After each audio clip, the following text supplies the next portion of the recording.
यम कृष्ण त्वाम अहम शरणम गतः। ओम नमः शिवाय। ओम नमः शिवाय। ओम नमः शिवाय।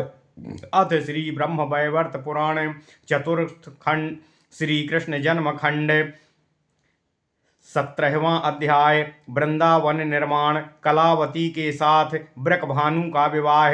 वृंदावन नाम का कारण कथन। राधा आदि 16 नामों की व्युत्पत्ति। भगवान कृत राधा स्तोत्र का वर्णन। ओम नमः शिवाय। ओम नमः शिवाय। ओम नमः शिवाय। नारायण उवाच सप्तेषु व्रजनन्देषु नक्तं वृन्दावने वने सुनिद्रिते च निद्रेशे मात्र वृक्षस्थले स्थिति निद्रितासु च गोपेषु रम्यतल्पस्थितासु च यूनां च सुखसंयोगानुसक्तो मानसासु च कासुचिच्छिदयुसुयुक्तासु कासुचिच्छिदसुयुक्तासु सखीयुक्तासु कासुचित् कासुचित्कटस्थासु स्यन्दनस्थासु कासुचित् पूर्णेन्द्रकौमुदीयुक्ते स्वर्गादपि मनोहरे नानाप्रकारकुसुमायुनासुरभिकृते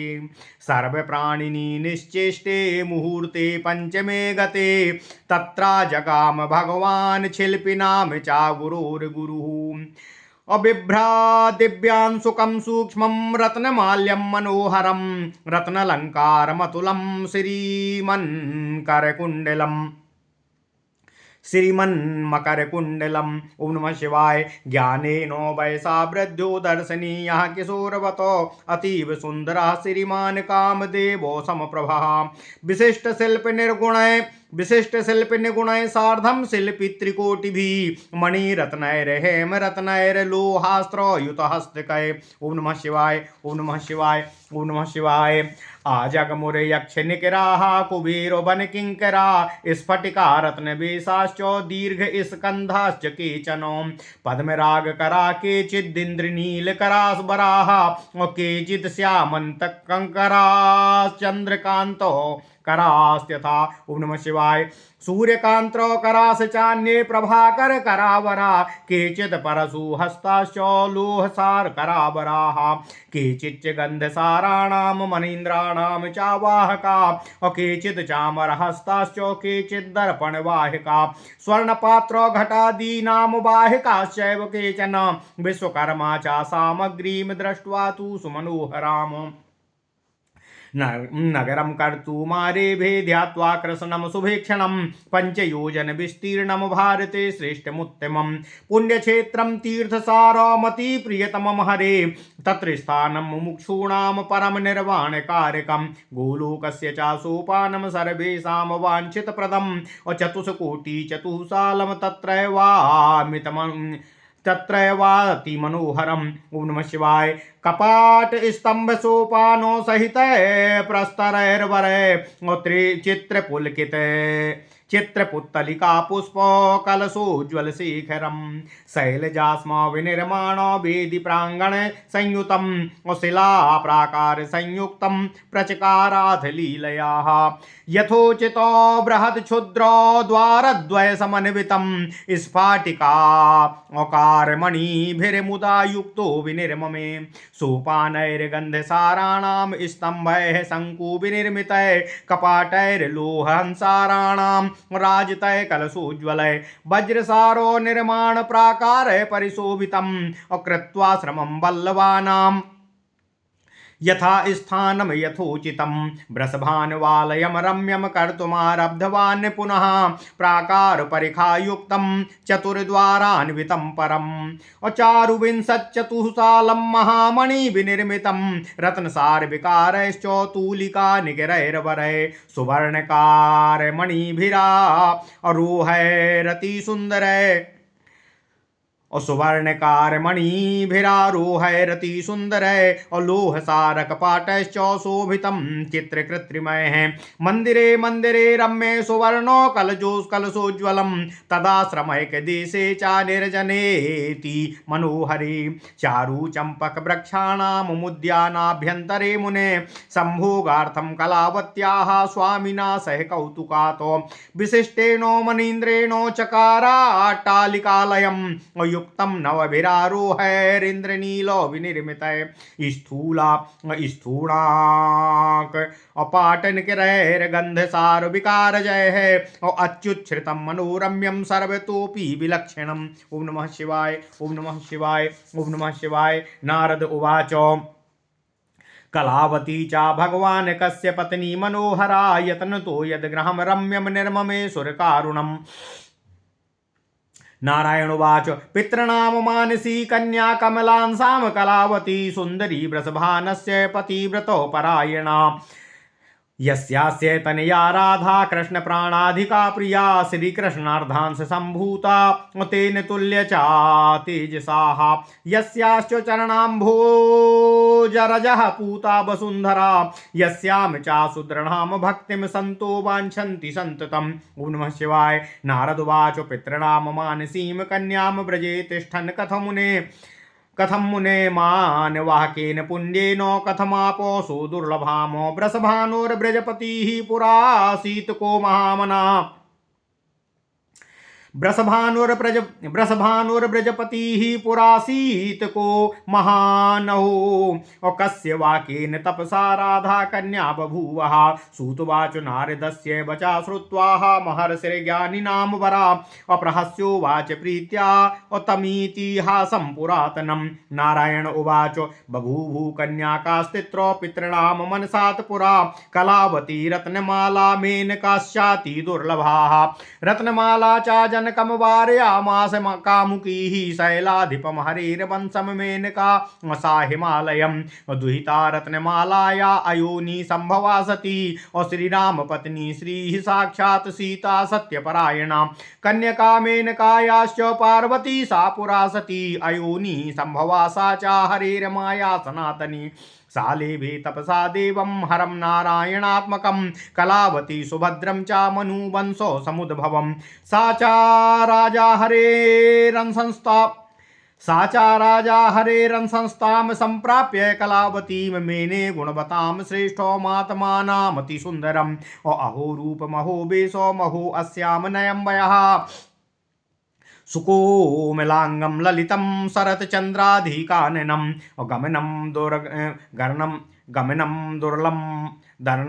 गमनं दुर्लभमहो और गजय खंजन गंजनम कटाक्षैर्मोहितुं सक्ताः मुनीन्द्राणां च मानसं श्रोणियुग्मं सुललितं रंभ स्तंभ विनिर्मितं स्तनद्वयं सुकठिन और मतीपीनोन्नतं मुनेः नितंब युगलं चारु रथचक्रो विनिर्मितं हस्तौ पादौ च रक्तौ च पक्वबिम्बो फलाधरम् अपक्वदाडिम्बीजाभं दन्तपङ्क्ति मनोहरम् और शरण मध्याह्न पद्मानां प्रभामोचनलोचनम् आभूषणैर्भूषितं रूपं कृतं साद्रत्नभूषणम् इतीव मत्वा दृष्ट्वा अचा कामबाणो प्रपीडितः।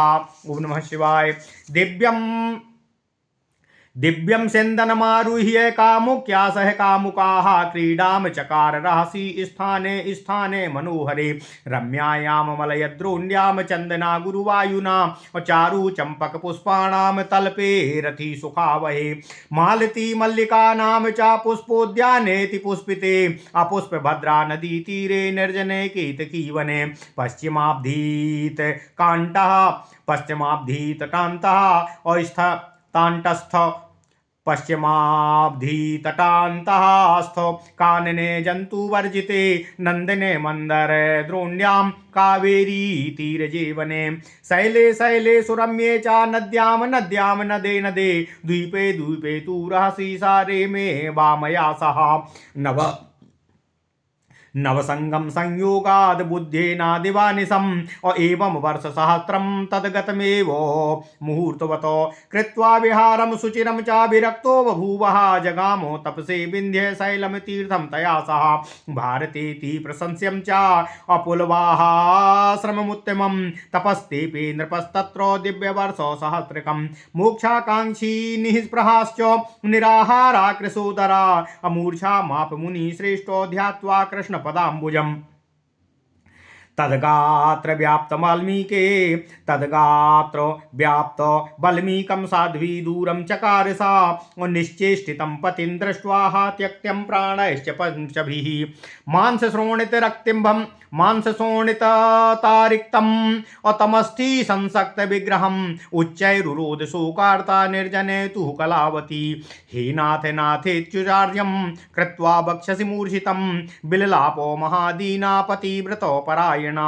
दृष्ट्वा नृपं निराहारं क्रसं धमनी संयुतं श्रुत्वा चारुरोदनं तस्या कृपया चाकृपानिधि अविर्बभूव जगतां विधाता कमलोद्भवाः क्रोडे कृत्वा चातं तूर्णं रुरोदो भगवान् विभुः ब्रह्माकमण्डलूजलेनासिच्येन्द्रपविग्रहं जीवं सञ्चारयामासो ब्रह्मज्ञानेन ब्रह्मवितो नृपेन्द्रश्चेतनां प्राप्य पुरो दृष्ट्वा प्रजापतिं प्रणनाम चातं दृष्ट्वा हातं चाकाम समप्रभम् अतमुवाचेति सन्तुष्टो वरं वृणुयथेप्सितं सा विधेर्वचनं श्रुत्वा अबभ्रे निर्माणमीप्सितं दयानिधे त्वं ददया वरं दातुं समुद्यता प्रसन्नो वदनः श्रीमान् स्मरे स्मेरान् सरुरुहो दयानिधे त्वं ददया वरं दातुं समुद्यता प्रसन्नो वदनः श्रीमान्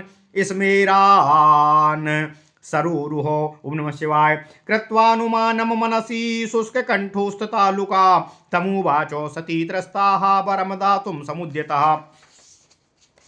ओम नमः शिवाय। कलावत्योवाचो यदि मुक्तिं नृपेन्द्राय ददासि कमलोद्भवा अतो बलाया हे ब्रह्मन् का गतिर्भविता वदो विना कान्तं चाकान्तानां का शोभा चतुराननो अव्रतं पतिव्रतायाश्च पतिरेव श्रुतौ श्रुतम् अगुरुश्चाभीष्टदेवश्च तपोधर्म मयः पति सर्वेषां च प्रियतरो न बन्धुः स्वामिना परः सर्वधर्मात् परा ब्रह्मान् पति सेवा सुदुर्लभा स्वामी सेवा विहीनायाः सर्वं तन्निष्फलं भवेत्। व्रतं दानं तपः पूजा जप होमादिकं चायत स्नानं च सर्वतीर्थेषु पृथिव्याश्च प्रदक्षिणं दीक्षा च सर्वयज्ञेषु महादानानि यानि च पठनं सर्ववेदानां सर्वाणि च तपांसि च वेदज्ञानं ब्रह्मणानां भोजनं देवसेवनम् एतानि स्वामी सेवायाः कलां नार्हन्ति षोडशीं स्वामी सेवा विहीना या वदन्ति स्वामिने कटुम् अपतन्ति कालसूत्रे च यावत् चंद्र दिवाकरो सर्व प्रमाणाक्रमयो दंसन्ति च दिवानिशम् असन्ततं विपरीतं च कुर्वन्ति शब्दमूलवणम् अमूत्रश्लेष्म पुरीषाणां कुर्वन्ति भक्षणं मुदा मुखे तासां ददत्येव मूलकां च यमकिङ्कराः भुक्त्वा भोगं च नरके क्रमी योनिं प्रयान्ति ता अभक्षन्ति जन्म शतकं रक्तमांसो पुरीशकम् श्रुत्वाहं विदुषां वक्त्राद्वेदवाक्येषु निश्चितम् अजानामि किञ्चिदबला त्वं वेद जनको विभु अगुरुर्गुरुश्च विदुषां योगिनां ज्ञानिनां तथा सर्वज्ञमेवं भूतं त्वां बोधयामि किमुच्यते प्राणाधिकोऽयं कान्तोऽयं यदि मुक्तो बभूवः मम को रक्षिता ब्रह्मन् धर्मस्य यौवनस्य च कौमारे रक्षिता तातो दत्त्वा पात्राय सत्कृति सर्वदा रक्षिता कान्तस्तद्भावे अचातत्सुताः अत्रिष्वावस्थासु नारीणां त्रातारश्च त्रया स्मृता यः स्वतन्त्राश्च ताः नष्टाः सर्वधर्मो बहिष्कृता असत्कुल प्रसूतास्ता कुलटा दुष्टमानसाः असत्जन्म कृतं पुण्यं तांसां नास्यति पद्मजा पुत्र स्नेहो यथा बाल्ये तथा युनि च वार्धके पतिव्रता नाम कान्ते च सर्वकाले समा स्पृहा श्रुते स्तनन्धये स्नेहो मातॄणां चातिशोभिते पति स्नेहस्य साध्वीनां कलां नार्हन्ति षोडशीम् स्तनान्ते स्तनदानान्तं मिष्टान्ने भोजनावधि अकान्ते चित्तं सतीनां च स्वप्ने ज्ञाने च सन्ततं दुःखान्तो बन्धुविच्छेदः पुत्राणां च ततोऽधिकाः दुःखान्तो बन्धुविच्छेदः पुत्राणां च ततोऽधिकाः सुदारुणः स्वामी अनश्च दुःखं नातः परं स्त्रियाः अभिदग्धा यथा दग्धाः ज्वलदग्नौ विषादने तथा विदग्धा दग्धा अस्वाद्वी दग्ध बिरहा नले। और नान्ये तृष्णा जले तृष्णा साध्वीनां स्वामिनं विना बिरहाग्नौ मनो दग्धं वहनो शुष्कतृणं यथा। और नहीं कांतात परो बंधुर्नहि कांतात परा प्रिया नहीं कांतात परो देवो नहीं कांतात परो गुरुः नहीं कांतात परो धर्मो नहीं कांतात परम धनम नहीं कांतात परा प्राणा नहीं कांतात परा स्त्रियाः। निमग्नं कृष्णपादाब्जे वैष्णवानां यथा मनः यथैक पुत्रे मातुश्च यथा स्त्रीषु च कामिनामो धनेषु कृपणानां च चिरकालार्जितेषु च यथा भयेषु भीतानां शास्त्रेषु विदुषां यथा स्तनादाने शिशूनां च शिल्पेषु शिल्पिना यथा यथा जारे पुंश्चलीनां साध्वीनां च तथा प्रिये तं विना जीवितुं ब्रह्मान् क्षणमेकं न च क्षणम् मरणं जीवनं तासां जीवनं मरणाधिकम् सद्भर्तृरहितानां च शोकेनो हतचेतसाम् अन्यशोको निमग्नानां कालेनुपान भोजनातो विपरीता कान्तशोको वर्धते भक्षणादहो कर्मच्छाया सतीनां च संगिनीनां सतीवरा। इतिरे भोग देहांते साध्वी जन्मनि जन्मनि करोषि चेत् जगद्धातरिमं मुक्तं मया विनाः त्वां सप्त्वाहं त्वयि अविभो पश्येतास्यामि स्त्रीवधम्। ओम नमः शिवाय ओम नमः शिवाय। श्रुत्वा कलावती वाक्यमुवाचो विस्मितो विधि हितं पीयूष सदृशम् अभय संविघ्न मानसः। ब्रह्मोवाचो वत्से मुक्तिं न दास्यामि स्वामिनं च त्वया विना मुक्तं कर्तुं त्वया सार्धम् साम्प्रतं नाहमीश्वरः। ओम नमः शिवाय। और मातर्मुक्तिर्विना भोगा दुर्लभा सर्वसम्मताः और निर्वाणताम समाप्नोति भोगी भोग अभिक्रन्तने। ओम नमः शिवाय। कति वर्षं स्वर्ग भोगो कुरुस्व स्वामिना सह ततस्तु युवयोर्जन्मो भविता भारते सती यदा भविष्यति सती कन्या ते राधिका स्वयं जीवन मुक्तो तथा सार्धम गोलोकम च गमिष्यथाः। कति कालम नृपश्रेष्ठो भुङ्क्ष्य भोगम स्त्रिया सह साध्वी वै सत्वयुक्ता चा माम सप्तुम त्वामर्हसि जीवन मुक्ता समासन्ता और कृष्ण पादाब्ज मानसा वाञ्छन्ति हरिदास्यं च दुर्लभम च निर्वृतिम इत्युक्त्वा तौ वरो दत्त्वा सन्तस्थौ पुरतस्तयो और ययस्तुतौ तं प्रणम्य जगामो स्वालयं विधि। आजग्मतुस्तौ कालेनो भुक्त्वा भोगम चाभातरम अपरम पुण्यप्रदम दिव्यम ब्रह्मादीनां चावांछितम्। असुचंद्रो वृषभानुश्च ललाभ जन्म गोकुले अपद्मावत्याश्च जठरे सुरभानस्य रीतसा अजाति स्मरो हरिरंसः अशुक्लपक्षे यथा शशि अबवर्धानुदिनं तत्र व्रजगेहे व्रजाधिपाः सर्वज्ञश्च महायोगी हरिपादाब्जमानसा नन्दबन्धुर्वदान्यश्च रूपवान् गुणवनसुधीः कलावती कान्यकुब्जे बभूवा योनि संभवा अजाति स्मरा महासाध्वी सुन्दरी कमला कला कान्यकुब्जे नृपश्रेष्ठो भनन्दन्ना उरुक्रमः साताम संप्राप्य यागान्ते यज्ञकुण्ड समुत्थितम् नग्नां हसन्तीं रूपाढ्यां स्तनान्धामिव बालिकामो तेजसा प्रज्वलन्ती च प्रतप्तो कनकप्रभामो। ओम नमः शिवाय। कृत्वा वक्षसि राजेन्द्राः स्वाकान्ता ये ददौ मुदा मालावती स्तनं दत्त्वा तं पुपोपो प्रहर्षिताः तदन्यप्रासन्दिने तथा मध्ये शुभे क्षणे नाम रक्षणकाले च वाग् बभूवा शरीरिणी कलावतीति कन्याया नाम रक्षो नृपेति च। ओम नमः शिवाय। इत्येवं वचनं श्रुत्वं तच्चकारो महीपति विप्रेभ्यो भिक्षुकेभ्यश्च बन्दिभ्यश्च धनं ददौ सर्वेभ्यो भोजयामास चकारो सुमहोत्सवं कालेन सा रूपवती यौवनस्था बभूवः।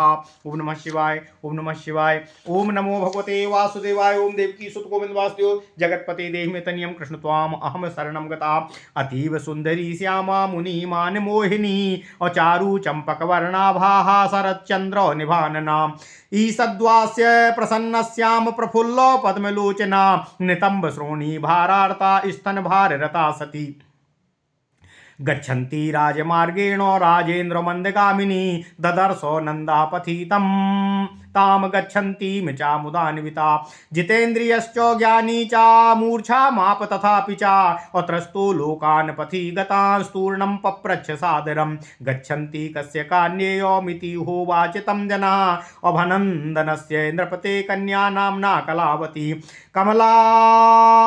कमला कलया कन्या संभूता नृपमन्दिरे कौतुकेन चागच्छन्ति क्रीडार्थं सखी मन्दिरं ब्रजं ब्रज ब्रज श्रेष्ठेत्युक्त्वा लोको जगामः प्रहस्तो मनसो नन्दो जगाम राजमन्दिरम् अवरुह्य रथात्तूर्णो विवेश नृपते सभाम् उत्थाय राजा सम्भाष्य स्वर्णसिंहासनं ददौ इष्टालापं बहुतरं चकार च परस्परं विनया बनतो नन्दा असबन्धो वितं चकारः। ओम नमः शिवाय। नंदुवाच शृणु राजेन्द्र वक्ष्यामि विशेष वचनम शुभम संबंधम कुरु कन्याया विशिष्टेन चा सांप्रतम असुरभानु सुता श्रीमान वृषभानुर्व्रजाधिपा नारायणांशो गुणवान सुंदरश्च सुपंडिता अस्थिर यौवन युक्तश्च योगी जाति समरो युवा कन्या ते योनि संभूता यज्ञ कुंड समुद्भवा त्रैलोक्य मोहिनी शांता कमलांसा कलावती सा चा योग्यस्त्वादुहितुस्तद्योग्या ते चा कन्यका। ओम नमः शिवाय। विदग्धाया विदग्धेन संबंधो गुणबंध विदग्धाया विदग्धेन संबंधो गुणवान् नृपः इत्येव मुक्त्वा नन्दस्तु विरराम चा संसदि उवाच तं नृपश्रेष्ठो विनया बनतो मुने। ओम नमः शिवाय।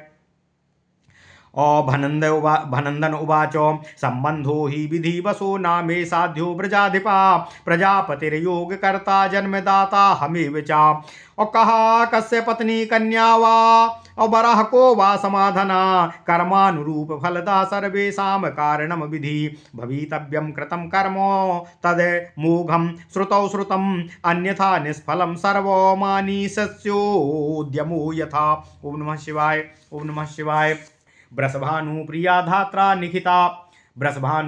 धात्रा लिखिता चेत सुता मम पुरा भूतैव को वाहं केनान्येन निवार्यते इत्येव मुक्त्वा राजेन्द्रो विनयानत कंधरा मिष्टान्नं भोजयामासो सादरेण च नारदा और कृपा नृपानुज्ञामुपादाय ब्रजराजो ब्रजं गतः गत्वा सा कथयामासो सुरभानस्य संसदि सुरभानुश्च यत्नेनो नन्दनेन च सादरम् और सम्बन्धं योजयामासो गर्गद्वारा च सत्वरं विवाह काले राजेन्द्रो विपुलमयौतुकं ददौ और गजरत्नामश्वरत्नं रत्नानि मणिभूषणम् अवृषभानुर्मुदा युक्ता प्राप्यताम चा कलावती और रेमे सुनिर्जने रम्ये बुधेना दिवानिशम और चक्षुर्निमेष विरहा द्वयाकुलं स्वामिना बिना व्याकुलो वृषभानुश्च क्षणेन चातया विना जाति स्मरा चासा कन्याः माया मानुषरूपिणी जाति स्मरो हरेरंसो वृषभानो मुदान्विता बबर्ध चातयोः प्रेमो नित्यम नित्यम नवम नवम और सदा सकामा सा प्रौढ़ा सा चा काम समो युवा तयो कन्या चा कालेनो राधिका सा बभूवः और दैवात सुदामासापेनो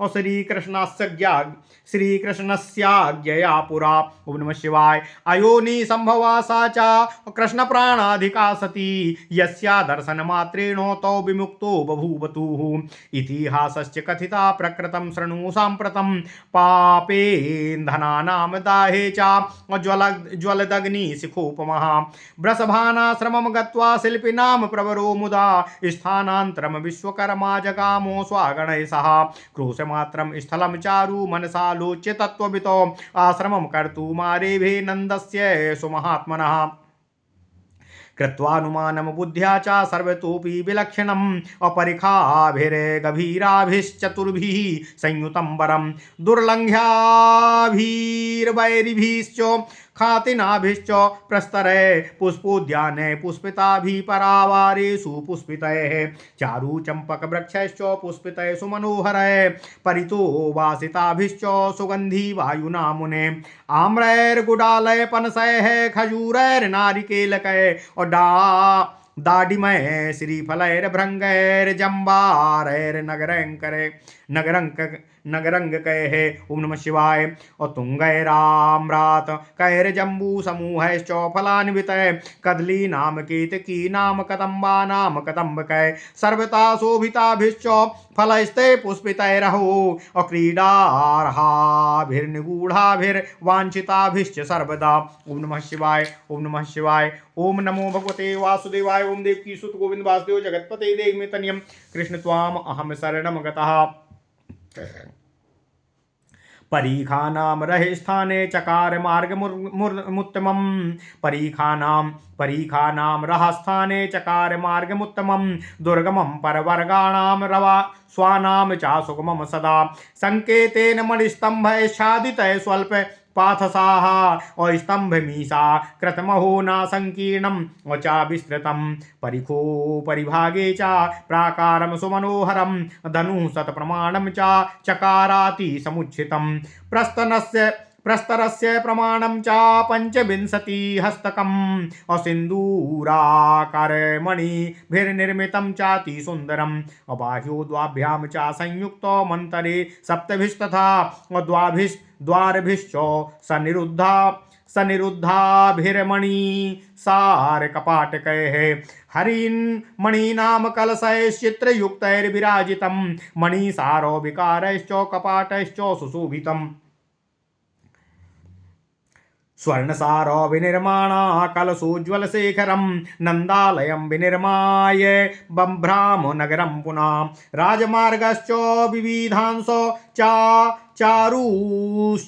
चारुश्चकार हा रक्तभानु विकारैश्च वेदभिश्च सोपत्तनैः पारावारे चापरितो निबध्याश्च मनोहरान् अवाणिज्यार्हैश्च वाणिजां परितो मणिमण्डपै ओम नमः शिवाय सर्वतो दक्षिणे वामे जलदुभिश्च विराजितन् ततो वृन्दावनं गत्वा निर्ममे रासमण्डलं सुन्दरं मण्डलाकारं मणिप्राकार संयुतं परितो योजनायामं मणिवेदीभिरन्वितं अमणिसारो विकारैश्च मण्डपैर्नवकोटिभिः श्रृङ्गारार्हैश्च चित्राढ्य रतितल्पसमन्वितै ओम नमः शिवाय नाना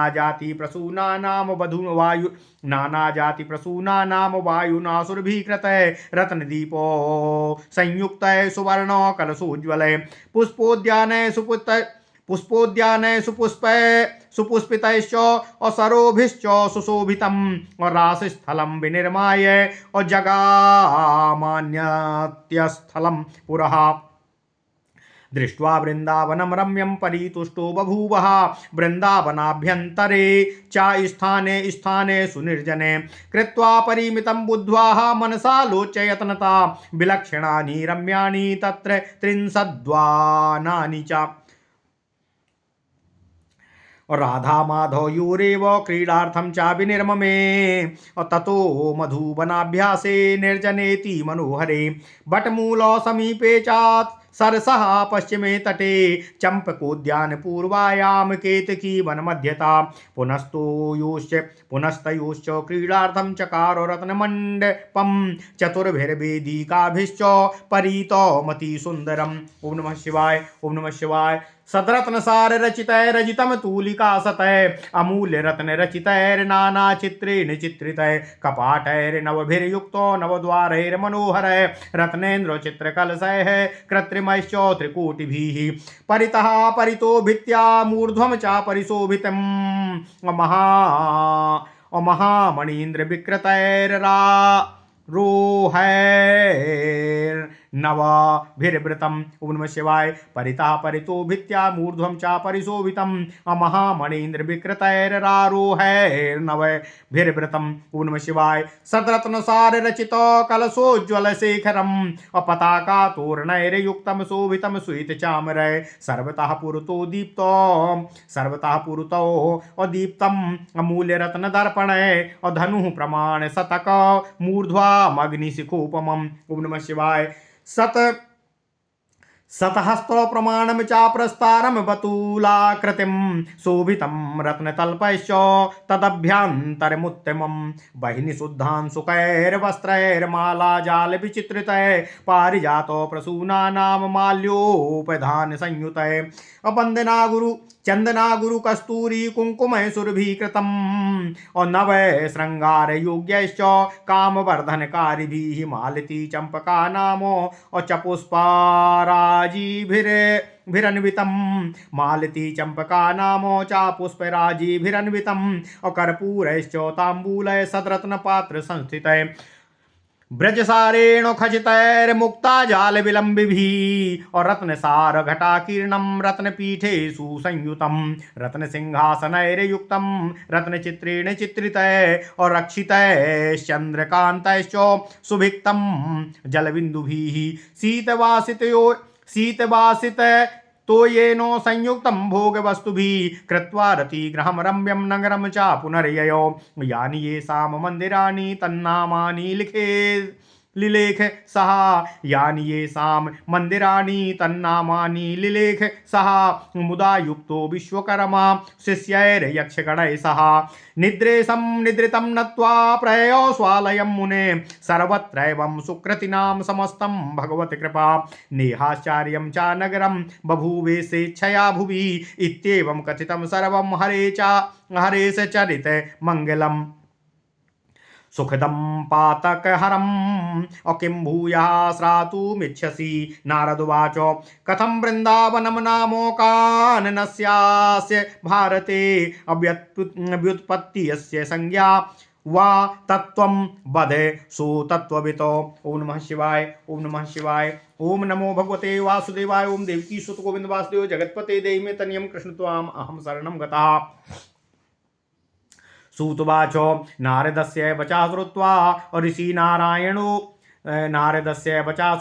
ऋषिर्नारायणो मुदा अप्रहस्योवाच निखिलं तत्त्वमेव पुरातनं। नारायणोवाच पुरा केदार नृपति सप्तद्वीपोपतिः स्वयं असीत्य सत्ययुगे ब्रह्मान् सत्यधर्मो रता सदा सारे मे सह नारीभिः पुत्रपौत्रो गणेशः पुत्रानिव प्रजा सर्वाः पालयामास धार्मिका कृत्वा क्रतुशतं राजा लेभेनेन्द्रत्वमीप्सितं कृत्वा नानाविधं पुण्यम अफलकांक्षी नाचा स्वयं नित्यं नैमित्तिकं सर्वं श्रीकृष्ण प्रीतिपूर्वकं केदार तुल्यो राजेन्द्रो नाभूतो भविता पुनः पुत्रेषु राज्यं सन्न्यस्य प्रियाम त्रैलोक्य मोहिनी और जयगी सभ्योपदेशेनो जगामो तपसे वनम हरिरैकान्तिको भक्तो ध्यायते संततम हरिम और शाश्वत सुदर्शनम और चक्रमस्ति यत सन्निधो मुने चिरम तप्त्वा मुनि श्रेष्ठो गोलोकम चा जगाम सा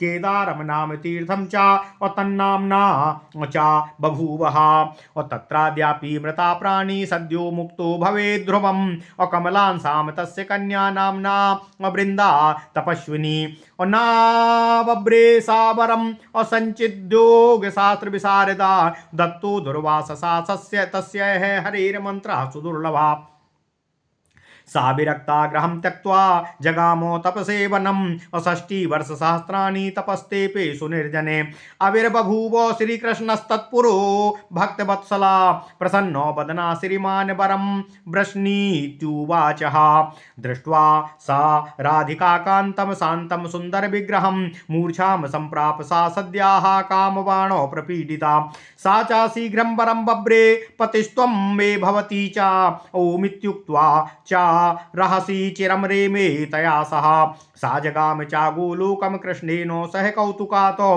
राधा समासा सौभाग्याद् गोपी श्रेष्ठा बभूवः बृंदा यत्र तपस्तेपे तत्तु वृंदावनम स्मृतम अबृंदेयात्र कृता क्रीडा तेन सा मुनिपुंगवाः अन्यान्यं चेतिहासं च शृणुस्व वत्स पुण्यदम और येन वृंदावनम नामो निबोधो कथयामि ते। ओम नमः शिवाय, ओम नमः शिवाय, ओम नमो भगवते वासुदेवाय। ओम देवकी सुत गोविंद वासुदेव जगतपते देहि मे तनियम कृष्ण त्वाम अहम शरणं गतः। कुशध्वजस्य कन्ये द्वे धर्मशास्त्र विशारदे तुलसी वेद बत्योचा विरक्तं भवकर्मणि तपस्तप्त्वा वेदवती प्राप नारायणं परं सीता जनक कन्या सा सर्वत्र परिकीर्तिता तुलसी चा तपस्तप्त्वा वाञ्छां कृत्वा हरिं प्रति दैवाद दुर्वाससा सापात प्राप्य शंखासुरं पतिं पश्चात् संप्राप्य कमलाकान्तं कान्तं मनोहरं सह चैव हरिशापेन वृक्ष रूपा सुरेश्वरी तस्याः शापेन चा हरिशालग्रामो बभूवः और तथा तस्थौ चा सततं शिला वक्षसि सुंदरी विस्तीर्णं कथितं सर्वं तुलसी चरितं चाते तथापि चा प्रसंगेन किंचित् दुःखं मुने मुने मुने पुनः तस्याश्च तपसा स्थानं ददिदं चातपोधना तेन वृन्दावनं नाम प्रवदन्ति मनीषिणाम् अथवा ते प्रवक्ष्यामि परम् अहेत्वन्तरं शृणु येन वृन्दावनं नाम पुण्यक्षेत्रस्य भारते राधा षोडश नाम्ना च वृन्दानानं श्रुतं तस्या क्रीडावनं रम्यं तेन वृन्दावनं स्मृतं गोलोके प्रीतये तस्याः कृष्णेन निर्मितं पुरा क्रीडार्थं भुवि तन्नाम्ना वनं वृन्दावनं स्मृतं नारदुवाच कानि षोडश नामानि राधिकाया जगद्गुरु तानि मे वद शिष्यासो श्रोतम कौतूहलं मम श्रुतं नाम्ना सहस्रं चासाम वेदो निरूपितं तथापि श्रोतुमिच्छामि त्वत्तो नामानि षोडश अभ्यन्तराणि तेषां वा तदन्यान्येव मे विभो अहो पुण्यस्वरूपाणि भक्तानां वाञ्छितानि च नामानि तेषां व्युत्पत्तिं सर्वेषां दुर्लभानि च पावनानि जगन्मातुर्जगतामपि कारणम् नारायणोवाच राधा रासेश्वरी रासो वासिनी रसिकेश्वरी अकृष्ण प्राणाधिका कृष्णो प्रिया च कृष्ण रूपिणी अकृष्ण वामांग संभूता परमानंद रूपिणी कृष्णा वृंदावनी वृंदाहा वृंदावन विनोदिनी चंद्रावती चंद्रकांता सतचंद्र निभानना नामान्येतानि साराणि तेषामभ्यन्तराणि च। ओम नमः शिवाय, ओम नमः शिवाय। राधेत्येवं च संसिद्धाराकारो दानवाचकाः स्वयं निर्वाणदात्री सा और या राधा परिकीर्तिताः और राचारासे और चा भवनाद्या एव धारणदहो हरेरालिंगनादारात्तेन धराधा प्रकीर्तिता चा राचा राधे राचा रासे चा भवानाद्या एवाधारणादहो हरेरालिंगनादारात्तेन राधा प्रकीर्तिता रासेश्वरस्य पत्नीयं तेन रासेश्वरी स्मृता रासे चावासो यस्माश्चो तेन सा रासवासिनी सर्वांसा सर्वासां रासिकानां च देवी नामीश्वरी परा प्रवदन्ति पुरा सन्तस्तेन तां रसिकेश्वरीं प्राणाधिका प्रेयसी सा कृष्णस्य परमात्मना कृष्ण प्राणाधिका सा च कृष्णेन परिकीर्तिता और कृष्णस्याति प्रिया कान्ता कृष्णो वास्या प्रिया सदा और सर्वदैव गणैरुक्ताः तेन कृष्णो प्रिया स्मृता कृष्णरूपं संविधातु या सक्ता चावलीलया और सर्वांश कृष्ण सदृशी तेन कृष्ण स्वरूपिणी। ओम नमः शिवाय। वामांगार्धेन कृष्णस्य या संभूता परासती और कृष्ण वामांग संभूता तेन कृष्णेन कीर्तिता और परमानंद राशिश्च स्वयं मूर्ति मती सती श्रुतभि कीर्तिता तेनो परमानंद रूपिणी कृष्ण मोक्षार्थ वचनो नाम और एवोत कृष्णवाचका आकारो दात्र वचनस्तेन कृष्णा प्रकीर्तिता और अस्ति वृंदावनन यस्यास्तेन वृंदावनी स्मृता वृंदावनस्याधिदेवी तेन वाथो प्रकीर्तिता संगा सखी नाम वृंदा स्यादकारोप्यास्ति वाचका और सखी वृंदोस्ति और यस्याश्च सा वृंदा परिकीर्तिता वृंदावने विनोदश्च सोऽस्याह्यस्ति च तत्र वै वेदा वदन्ति ताम तेनो वृंदावने विनोदिनीमो नख चंद्रावली वक्त्रो चंद्रोस्ति यत्र संततम और तेन चंद्रावली सा चा कृष्णेनो परिकीर्तिता कांतिरास्ति चंद्रतुल्या सदा यस्या दीवानिशम और सा चंद्रकांता हर्षेणो हरिणा परिकीर्तिता शरच्चंद्रो प्रभा यस्याशाननेस्ति दिवानिशं मुनिना कीर्तिता तेनो शरच्चंद्रो प्रभानना इदं षोडशनामोक्तं व्यर्थ नामोक्तमर्थ व्याख्यान संयुतम इदं षोडशनामोक्तमर्थ व्याख्यान संयुतम नारायणेन यद्दत्तं ब्रह्मणेनाभिपङ्कजे ब्रह्मणा च पुरा दत्तं धर्माय जनकाय मे धर्मेण कृपया दत्यं मह्यमादित्य पर्वणि पुष्करे च महातीर्थे पुण्याहे देव संसदि राधा प्रभाव प्रास्तावे सुप्रसन्नेन चेतसा इदं स्तोत्रं महापुण्यं तुभ्यं दत्तं मया मुने निंदकाया वैष्णवाय नादातव्यं महामुने यावज्जीवमिदं स्तोत्रं त्रिसन्ध्यं या पठे नरा राधा माधवयो पादो पद्मे भक्तिर्भवेदि अन्ते लभे तयोर्दास्यं अशाश्वत सहचरो भवेत् अणिमादिक सिद्धिं च संप्राप्य नित्य विग्रहम् व्रतदानोपवासश्च सवैर्नियम पूर्वक चतुर्णाम शैव देवान् चतुर्णाम दैव वेदानाम पाठय सर्वार्थ संयुतय सर्वेषां यज्ञतीर्थानां करणैर्विधि बोधितय अप्रदक्षिणेन भूमेश्च अकृत्स्नया एव सप्तधा शरणागत रक्षायां ज्ञानदानवः शरणागत रक्षायां ज्ञानदानतः देवानां वैष्णवानां च दर्शनेनापि यत् फलम् तदेव स्तोत्रपाठस्य कलां नार्हन्ति षोडशी स्तोत्रस्यास्य प्रभावेण जीवन्मुक्तो भवेन्नरा नारदुवाच सम्प्राप्तं परमाश्चर्यं स्तोत्रं सर्वसुदुर्लभं कवचं चापि देव्याश्च संसारो विजयं प्रभे कृतं स्तोत्रं सुयज्ञेन प्राप्तं तदपि सुदुर्लभम् कृतं स्तोत्रं सुयज्ञेन प्राप्तं तदपि दुर्लभं कृत्वा कृष्णा कथं चित्रां त्वत्पादाब्ज प्रसादिता अधुना श्रोतुमिच्छामि यद्रहास्यं च तद्वदा अप्रातश्च नगरं दृष्ट्वा किमुचुर्बल्ले वा मुने नारायणोवाच गतायाम तत्र यामिन्याम गते च विश्वकर्मणि अरुणोदय बेलायां जनाः सर्वे जजा गरुः उत्थाय दृष्ट्वा नगरं सर्वेभ्योऽपि विलक्षणं किमाश्चर्य मृत्युचोर ब्रज वासिनः अकांश्चिद गोपान् केचु दूचुः कुत एतद्भूदिदम् और ना जाने केन रूपेणो को भूमय प्रभ वेदिति। ओम नमः शिवाय। बुबुधे मनसानंदो गार्गवाक्या मनुस्मरन् हरेरिच्छया सर्वम् और जगत दे चराचरम् ब्रह्मादि तृणपर्यन्तं यस्य भूभृंग लीलया अविर्विभूतं तिरोभूतं तस्यासाध्यं चा किं कुतः। ओम नमः शिवाय। ओम नमः शिवाय। बिभरेस्येव यल्लोम्ना ब्रह्माण्ड्यानि खिलानि च बिभरेष्वेव यल्लोम्ना ब्रह्माण्डान्यखिलानि च ईशस्य तन्महाविष्णु किं साध्यं हरेरहो ब्रह्मानन्ते सधर्माश्च ध्यायन्ते यत्पदाम्बुजम् और किं साध्यं तदीशस्य मायामानुषरूपिणः।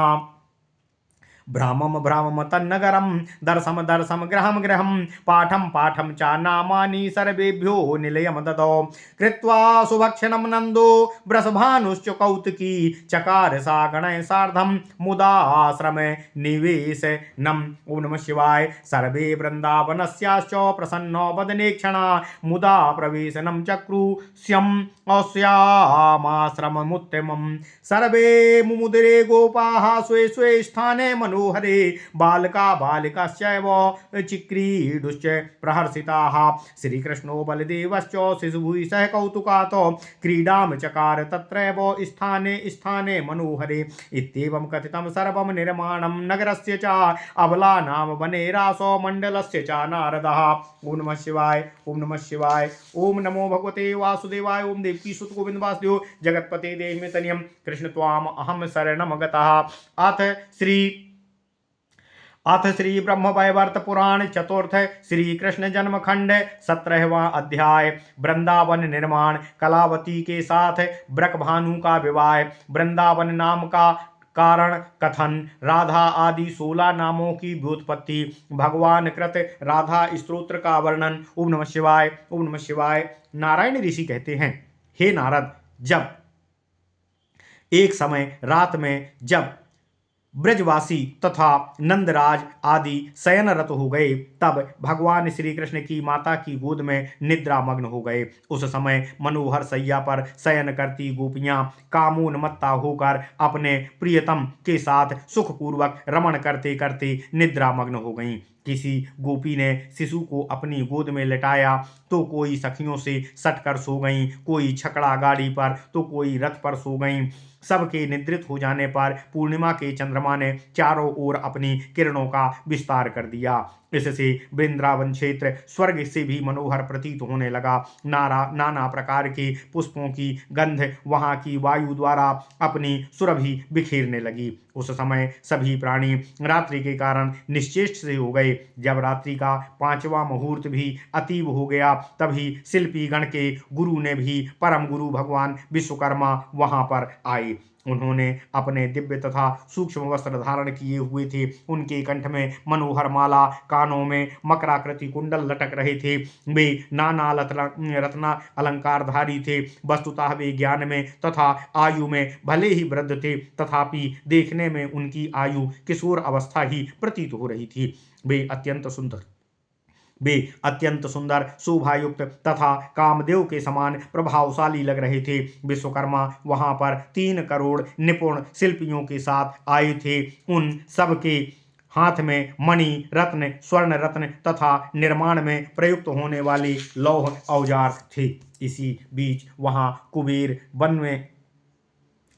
वन से कुबेर के किंकर भी आ गए। वे किंकरगण स्फटिक, मणि तथा रत्नों से भूषित थे। उनमें से कतिपय के कंधे विशाल थे। किसी ने उत्तम पद्मराग मणि, तो किसी ने इंद्रनील मणि, किसी ने श्यामांतक मणि, किसी ने चंद्रकांत मणियों के ढेर को अपने हाथों में उठा रखा था। किसी ने हाथों में सूर्यकांत मणि, तो किसी ने प्रभाकर मणि का ढेर अपने हाथों में लिया था। किसी के हाथों में फरसा, किसी के हाथ में लौहसार, किसी ने गंधसार तथा श्रेष्ठ मणियों को लेकर यहाँ आगमन किया था। किसी ने हाथों में चामर, तो किसी ने दर्पण उठाया हुआ था। कोई स्वर्ण पात्र तथा घट आदि को ढोने वाले थे। इस प्रकार विश्वकर्मा ने यह सब अत्यंत मनोहर सामग्री को वहां पर एकत्र होते देखा।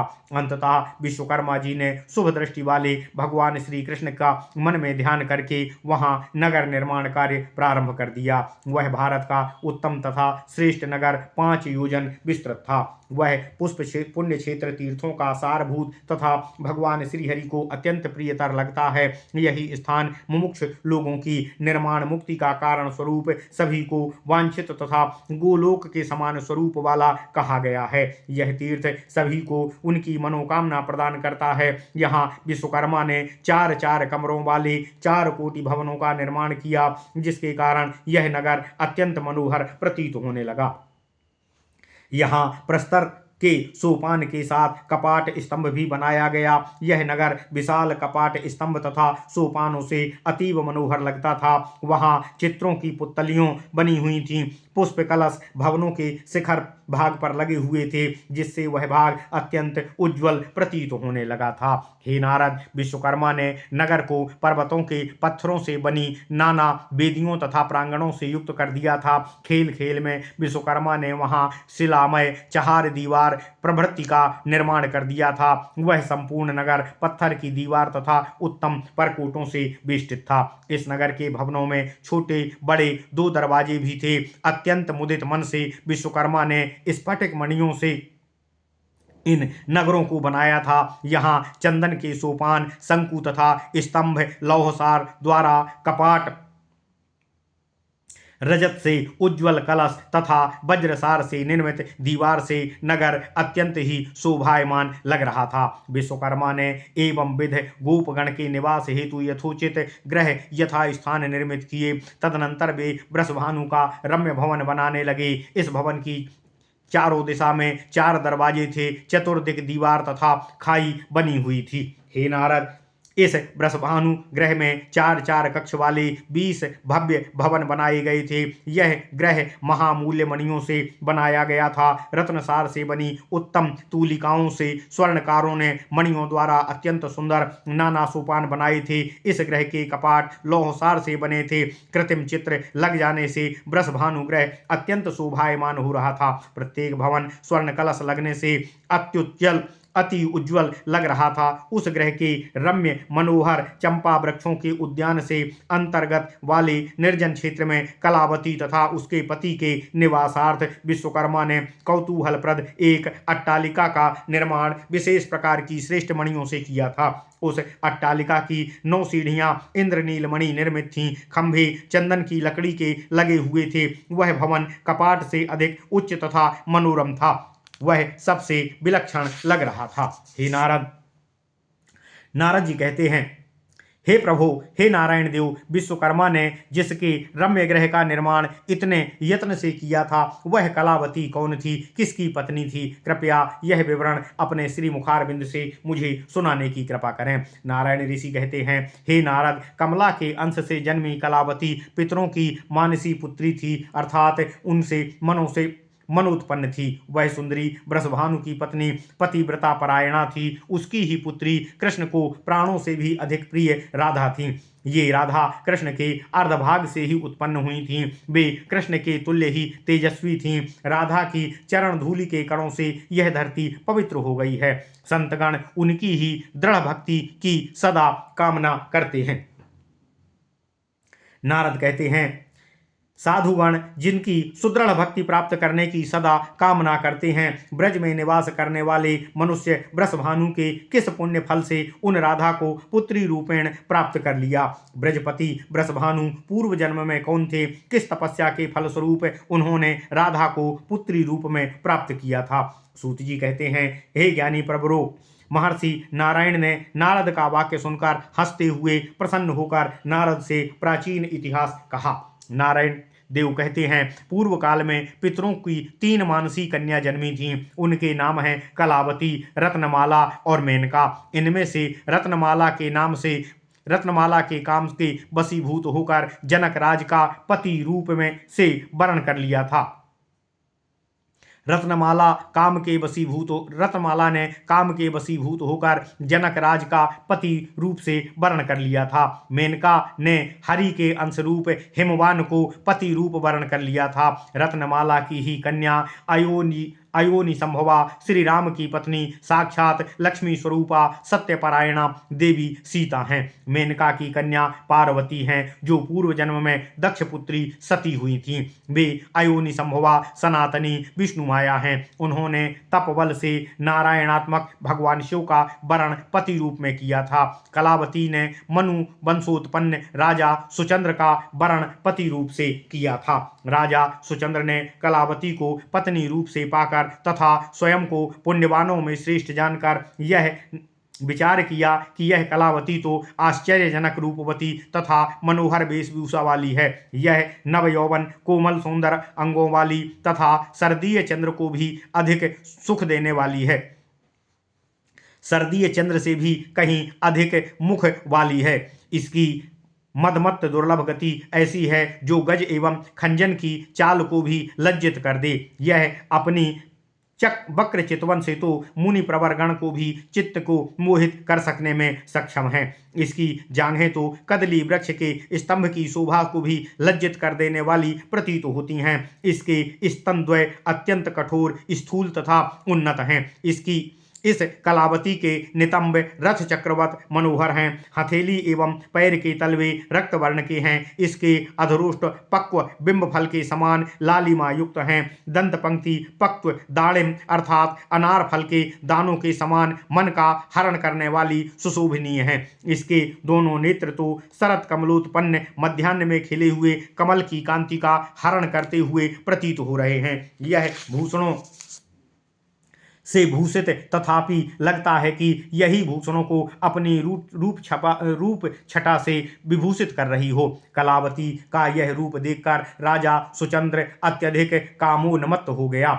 यह कामुक राजा अपनी कामुकी पत्नी को लेकर दिव्य रथ पर आरूढ़ हो गया और वह प्रत्येक एकांत एवं रम्य स्थलों पर जाकर उसके साथ संभोग करता भ्रमण करने लगा। गंगा तट पर गंधमादन की गुफाओं, गोदावरी तीर्थ निर्जन केतकी वन में, पश्चिम समुद्र के तट के समीपस्थ निर्जन काननों में, कभी नंदन कानन में, कभी कभी कावेरी तट के वनों में, कभी मलय पर्वत की उस घाटी में जहाँ चंदन एवं अगरु की सुगंध से पूर्ण वायु प्रवाह होता रहता है, कभी रति सुखप्रदा चंदन पुष्प सैया पर, कभी मालती मल्लिका के खिले हुए पुष्पों की वाटिका में, एवं विध प्रत्येक रमणीय पर्वत, प्रत्येक श्रेष्ठ नदी के तट पर, प्रत्येक नदों के तीर पर, प्रत्येक द्वीपों में, निर्जल स्थानों पर राजा सुचंद्र ने कलावती के साथ यथेच्छ कामेच्छापूर्ण संभोग किया। इस नवसंगम संभोग काल में राजा को दिन रात की भी सुध बुध नहीं रही। अतः 1000 वर्ष व्यतीत हो गए, परंतु राजा को यह समय मुहूर्त मात्र ही लगा। इस प्रकार दीर्घकालीन संभोग विहार करके राजा के मन में विरक्ति आ गई। अंततः राजा अपनी पत्नी कलावती को लेकर भारत में अत्यंत विस्तार वाले उत्तम पुलहाश्रम युक्त विंध्य पर्वत पर तपस्चरण करने लगा। वहां मोक्षाकांक्षी निष्प्रहा एवं निराहार रहकर अपना शरीर क्षीण करते हुए राजा ने दिव्य 1000 वर्षों तक तपस्चरण किया।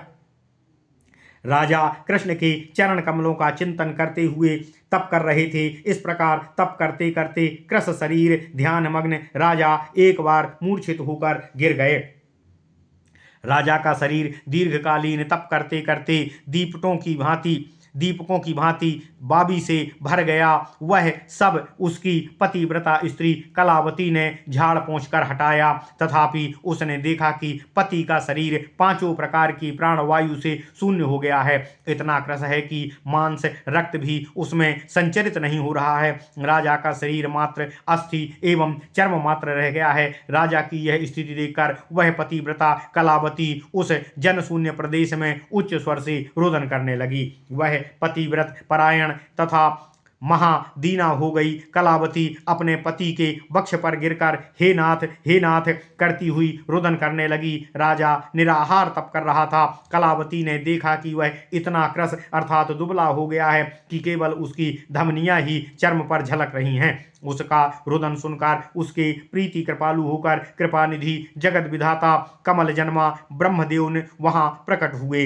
वे भगवान विभु तत्काल राजा का शरीर शीघ्र गोद में लेकर रुदन करने लगे। तदनंतर ब्रह्मा ने अपने कमंडलू का जल राजा के शरीर पर छिड़का तथा ब्रह्म ज्ञान के द्वारा राजा के शरीर में जीव का संचार कर दिया। तत्पश्चात चेतना प्राप्त होने पर राजा ने अपने समक्ष जब प्रजापति ब्रह्मदेव को देखा, तब राजा ने तत्काल ही ब्रह्मादेव को प्रणाम किया। कामदेव के समान सुंदर राजा के प्रति प्रसन्न होकर ब्रह्मदेव ने राजा से कहा, मैं तुम्हारे ऊपर अति प्रसन्न हूँ, तुम वांछित वर मांगो। विधाता का यह कथन सुनकर राजा सुचंद्र ने अपना वांछित वर निर्माण मुक्ति मांगा। प्रसन्न आनन वाले तथा आनंद पूर्वक मुस्कुराते हुए मुख कमल वाले दयानिधि कमल योनि ब्रह्मा यह वर राजा को देने ही जा रहे थे। तभी सती कलावती ने ब्रह्मा को वर देने के लिए जैसे ही उद्यत देखा, उसका कंठ तालु ओंठ शुष्क हो गए। उसने त्रस्त होकर ब्रह्मदेव से तत्काल ही निवेदन किया। सती कलावती कहती है, हे कमलोद्भव जगत विधाता प्रभु, यदि आप राजा को मुक्ति प्रदान कर देते हैं तब इस हतभाग्य अबला नारी की क्या गति होगी। पहले आप यही विचार करिए। हे चतुरानन, कांत के बिना मुझ कांता की क्या शोभा रह जाएगी। यह श्रुति में कहा गया है कि पतिव्रता नारी के लिए पति ही उसका सब कुछ होता है, पति ही उसका व्रत है। तप धर्म में पति ही पतिव्रता का गुरु तथा इष्ट देव होता है। नारी के लिए स्वामी से बढ़कर प्रिय कोई बंधु नहीं होता। हे ब्राह्मण, नारी के लिए समस्त धर्मों से बढ़कर दुर्लभ पति सेवा है। जो नारी स्वामी सेवा से रहित है उसके सभी कर्म निष्फल हो जाते हैं।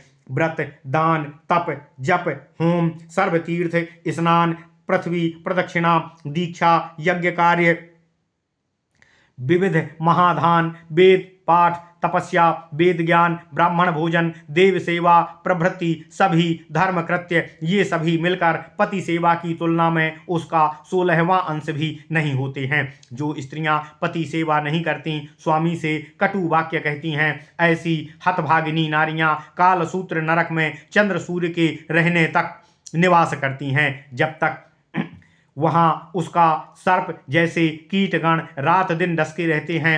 इस यातना की पीड़ा से वे स्त्रियां वहां अत्यंत घोर विपरीत शब्द करती हैं। वहां वे कटुभाषणी नारीगण मूत्र, श्लेष्मा तथा विष्ठा का नित्य भक्षण करती हैं। यमदूत उन स्त्रियों के मुख में प्रज्वलित अग्नि को डालते हैं। ये स्त्रियां यह सब कष्ट भोग कर क्रमी योनि प्राप्त करती हैं। वे 100 जन्मों तक कीट होकर रक्त मांस विष्ठा आदि का भक्षण करती रहती हैं। मैं तो अबला नारी हूँ हे ब्रह्मदेव, तथापि मैंने पंडितों के मुख से ऐसे सुनिश्चित वेद वाक्य सुने हैं। इसी से कुछ इस विषय में मैं जान सकी हूँ। तथापि आप तो वेदों के जनक हैं। हे ब्रह्मदेव, विभु, योगी, महाज्ञानी तथा गुरुगण के भी आप गुरु हैं। आप सर्वज्ञ तथा सबके प्रभु हैं। मैं इस संबंध में आपसे अधिक और क्या कह सकती हूँ। हे ब्रह्मदेव, यदि मेरे प्राणाधिक प्रिय पति मुक्त हो जाते हैं तब मेरे धर्म तथा यौवन की रक्षा कौन कर सकेगा। नारी की उसकी कुमार अवस्था में पिता रक्षा करता है, तदनंतर उसकी युवा अवस्था में पिता कन्या को सुपात्र को दान कर देता है, तब वह पति ही उसकी रक्षा करता है। यदि पति गत हो जाए तब पुत्र उसकी रक्षा करता है। नारी की इन 3 अवस्थाओं में उसके ये 3 रक्षक निरूपित हुए हैं जो कहे गए हैं। जो नारी स्वतंत्र है वह नष्ट हो जाती है तथा वह सर्वधर्म बहिष्कृत हो जाती है। ओम नमः शिवाय, ओम नमः शिवाय। हे पद्मयोनि ब्रह्मदेव, हे असत कुल में वे असत कुल में उत्पन्न होती हैं, कुलटा एवं दुष्टमति की होती हैं। उनकी 100 जन्म कृत पुण्य राशि नष्ट हो जाती है। नारी को पुत्र स्नेह जिस प्रकार बाल्यावस्था में रहता है उसी प्रकार से यौवन एवं वार्धक्य में भी बना रहता है। इस प्रकार पतिव्रता नारी का पति प्रेम सर्वावस्था में समान ही रहता है। स्तनपायी शिशु के प्रति माता अधिक स्नेह भले ही करती हो, तथापि पतिव्रता का जो पति के प्रति स्नेह होता है उसकी तुलना में यह शिशु स्नेह 16वां भाग भी नहीं होता है। स्तनपायी शिशु का स्नेह स्तनपान की आयु तक रहता है। मिष्ठान्न के प्रति बालक का स्नेह उसके भक्षण तक ही रहता है, तथापि पति के प्रति सती नारी का स्नेह स्वप्न देखते, सोते, जागते सभी स्थिति में एक समान रहता है। बंधु वियोग दुखप्रद कहा गया है, उससे अधिक है पुत्र वियोग, परंतु स्वामी वियोग से बढ़कर स्त्री के लिए अत्यंत दारुण दुख और कोई नहीं है। नारी के लिए इससे बढ़कर कोई भी दुख नहीं होता है। जिस प्रकार से मूढ़ नारी अग्नि अथवा विषपान से दग्ध होती विषाद करती है, उसी प्रकार बुद्धिमान रमणी पति की विरहाग्नि में दुख से दग्ध होती है। सती स्त्री को पति के बिना अन्न भक्षण की इच्छा भी नहीं होती। उसे प्यास में भी जल की कामना नहीं रहती है। उसका मन इस विरहाग्नि में शुष्क तृण की तरह दग्ध होता रहता है। स्त्री के लिए पति से बढ़कर कोई बंधु नहीं है, इसलिए पति से बढ़कर प्रिय अन्य कोई स्त्री के लिए नहीं होता है। पति की तुलना में उसके लिए देवता भी अधिक माननीय नहीं होते हैं। पत्नी के लिए पति से बढ़कर कोई गुरु नहीं होता है, उसके लिए स्वामी से बढ़कर कोई धर्म नहीं होता है, कोई धर्म नहीं होता है, कोई धन नहीं होता है, तथा उसके स्वयं प्राण भी स्वामी से बढ़कर नहीं होते हैं। जिस प्रकार से वैष्णवों का मन कृष्ण के चरणों में निश्चल भाव से निमग्न रहता है, जैसे माता का मन अपने इकलौते पुत्र में लगा रहता है, जैसे कामुक पुरुष का मन स्त्री में लगा रहता है, जैसे कृपण का मन चिरकाल अर्जित धन में विन्यस्त रहता है, भीत व्यक्ति का मन आसन्न भय में रहता है, विद्वज्जन का मन शास्त्र में रहता है, शिशु का मन स्तनपान में रहता है, शिल्पकार का मन शिल्प में रहता है, व्यभिचारिणी नारी का मन उपपति अर्थात जार में लीन देखा जाता है, तद अनुरूप ही पतिव्रता नारी का मन सतत अपने प्रियतम पति में ही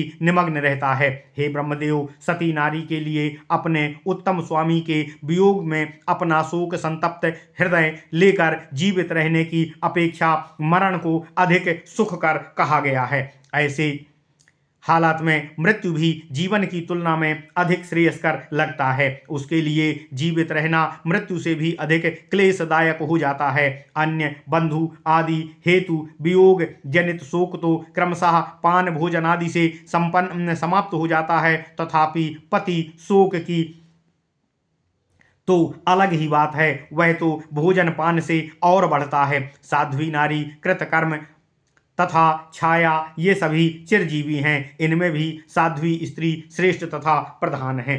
हे ब्रह्मदेव, अन्य प्रकार की नारी भोग देह तक ही साथ देती है, लेकिन पतिव्रता स्त्री स्वामी का जन्म जन्मांतर में साथ देती है। हे विभु, हे ब्रह्मदेव, यदि आप केवल इनको मुक्त करते हैं तब मैं आपको शापग्रस्त करके स्त्री वध का पातक अर्पित करूंगी, लगाऊंगी। विधाता ब्रह्मा कलावती का कथन सुनकर विस्मित हो गए। उन्होंने भय युक्त मन से कलावती से अमृतवत हितदायक वाक्य कहा। ब्रह्मा जी कहते हैं, हे देवी, हे पुत्री, मैं तुम्हारे बिना तुम्हारे स्वामी को मुक्त नहीं करूंगा, तथापि मुझमें यह क्षमता नहीं है कि तुमको भी स्वामी के साथ मुक्त कर सकूं। हे माता, भोग समाप्त किए बिना मुक्ति नहीं मिलती, यह तो सर्वसम्मत मत है। भोगी व्यक्ति का भोग जब समाप्त हो जाता है तभी उससे निर्वाण की प्राप्ति होती है। हे सती, अतः तुम कुछ काल तक स्वामी के साथ स्वर्ग भोग करो, तत्पश्चात तुम लोगों का भारत में जन्म होगा। हे सती, जब राधिका स्वयं तुम्हारी पुत्री के रूप में जन्म लेगी तब तुम दोनों जीवन मुक्त होकर उनके साथ गोलोक में जाओगे।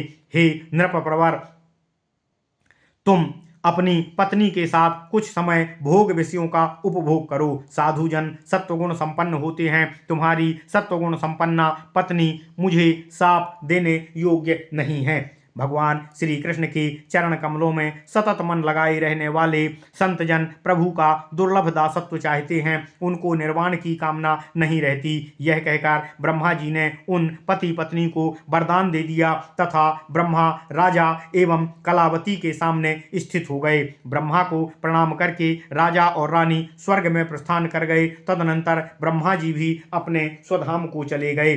स्वर्ग में कुछ काल सुख भोग करके कालांतर में पति पत्नी भारत में जन्मे। वह परम पुण्यप्रद तथा दिव्य एवं ब्रह्मा आदि का वांछित स्थल है। राजा सुचंद्र ने वृषभानु नाम से गोकुल में जन्म ग्रहण किया। उनके पिता थे सुरभानु तथा उनका जन्म पद्मावती के गर्भ से हुआ था। वे भगवान श्रीहरि के अंश थे तथा उनको पूर्व जन्म की पूर्ण स्मृति बनी हुई थी। ब्रज में वे ब्रजपति उसी प्रकार से रोज बढ़ते जा रहे थे जैसे शुक्ल पक्ष में चंद्रमा बढ़ता है। वृषभानु सर्वज्ञ महायोगी तथा भगवान श्रीहरि के चरण कमल में सदा निरत रहने वाले थे। वे नंद के बंधु, उदार, रूपवान, गुणी तथा सुधी थे। कलावती का जन्म कान्य कुब्ज देश में अयोनिज रूप से हुआ था। वे पूर्व जन्म की स्मृति के साथ महासाध्वी सुंदरी तथा भगवती लक्ष्मी की कला से उत्पन्न हुई थीं। उस समय कान्य कुब्ज का राजा था महाबली भनंदन। उसके यज्ञांत में कलावती यज्ञ कुंड से नग्न तथा स्तनपायी स्थिति में प्रकट हुई थी। उस समय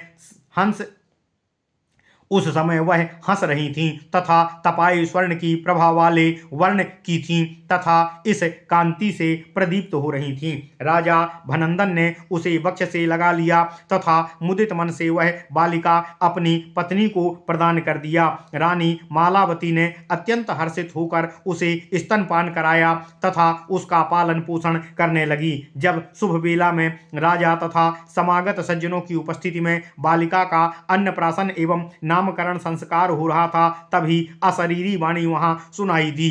हे राजन, इस कन्या का नाम कलावती रखो। यह वचन सुनकर राजा ने उस कन्या का नाम कलावती रख दिया। इस अवसर पर राजा ने बंदीगण, भिक्षुकों तथा विप्रगण को प्रचुर मात्रा में धन दान किया। राजा ने सबको भोजन कराकर वहां महोत्सव भी किया। कुछ काल व्यतीत होने पर वह कन्या रूपवती युवती हो गई। वह अत्यंत सुंदरी, श्याम वर्ण तथा मुनिगण का मन मोहित करने वाली थी। उत्तम चंपक वर्णा थी। उसका आनन शरतकालीन चंद्रमा के समान था। उसके नेत्र खिले कमल के समान थे। उसका आनन मंद हास्य के साथ शोभायमान हो रहा था। वह नितंबों तथा जंघा के भार से थकी तथा स्तन भार से कुछ झुकी हुई सी लगती थी। वह गजेंद्र के समान मंदगामिनी थी, जिसे नंदराज ने राजमार्ग पर देख लिया था। उसे देखकर नंदराज मुदित हो उठे थे। यद्यपि वे ज्ञानी तथा जितेंद्रिय थे, तथापि